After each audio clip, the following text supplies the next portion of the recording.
beautiful, amazing, powerful that it actually works against a lot of pro fighters, trick weapon of Jeet Kune called the non-telegraphic lead jab. And this principle of non-telegraphic motions, namely motions that don't have a give, a feint, or a tell, motions in which the entire body reaches your body without there appearing to be any motion in between, this type of invisible motion typified by Jeet Kune, especially on the lead side. But as I said, we can apply it to any side. The ideas and the principles are the same.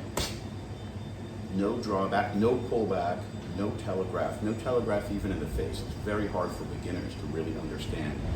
It's not to telegraph with your eyes, not to telegraph with your facial expressions before throwing a punch, and how to really work on that fighter's eye, following your fist all the way from your body to the target and precisely back where it needs to go. It's a very precise, specific motion, this non-telegraphic lead shot. It is purely a setup shot. You're not going to pop people with these little pot shots and knock them out. This is not a knockout shot. But the defense and the setup shots are what set up knockout shots and enable you to be in position to land those lead and rear weapons, which will stop the fight. So this can definitely apply to that shortened finger. It's hard for me to do it in these gloves, but you see the difference between these long fingers, and you pull the middle one down to shorten them into this blinding lead weapon, or knockout weapon to the throat, easy knockout spear fingers to the throat. Highly recommended.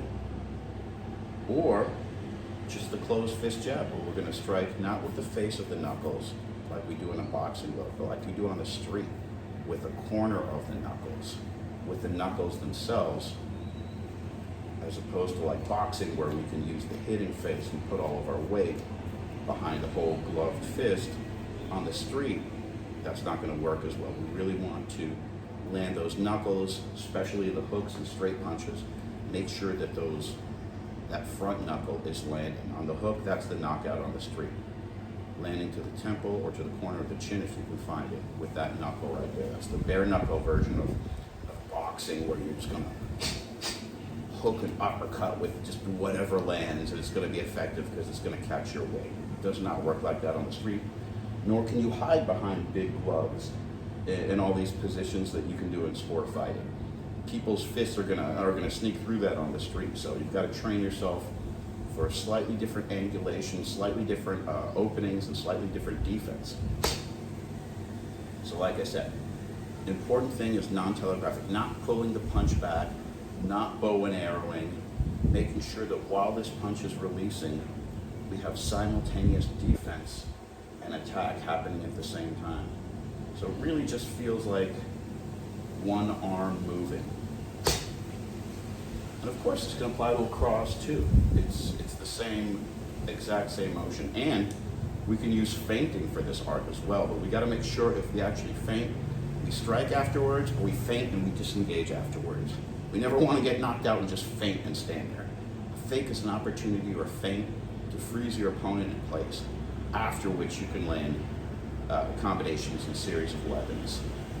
Or feint, if he's a really good fighter and he's gonna punch off of that, feint to draw an attack, ABD, attack by draw, make him miss, and then come back with your whole body power weapon. So just looking at the theory and kind of like what actually lands. Usually it takes either a feint to set up a shot, or some sort of slip or counter defense.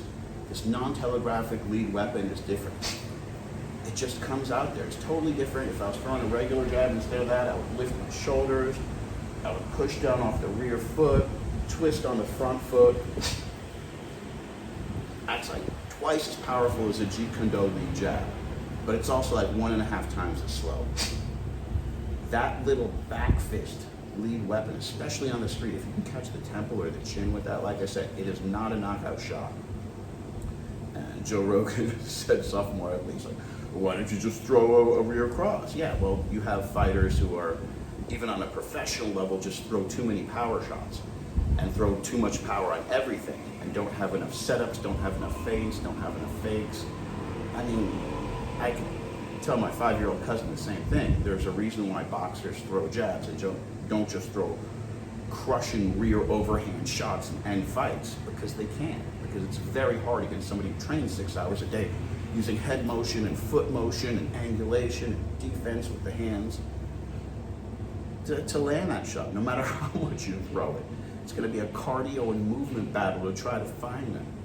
So respectfully to Joe Rogan, who's one of the greatest martial artists, obviously, and and students of the game out there.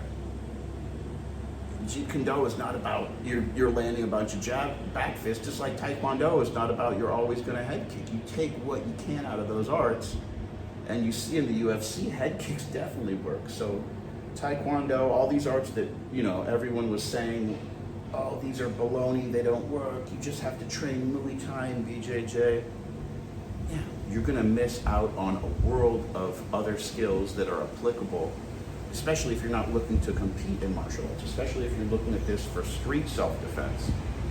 There is so much in the world of other martial arts and other styles and other modalities other than sport fighting and competitive fighting, ways you can train and incorporate and apply the same determination, the same vicious attitude of wanting to improve your mind, your body, your soul.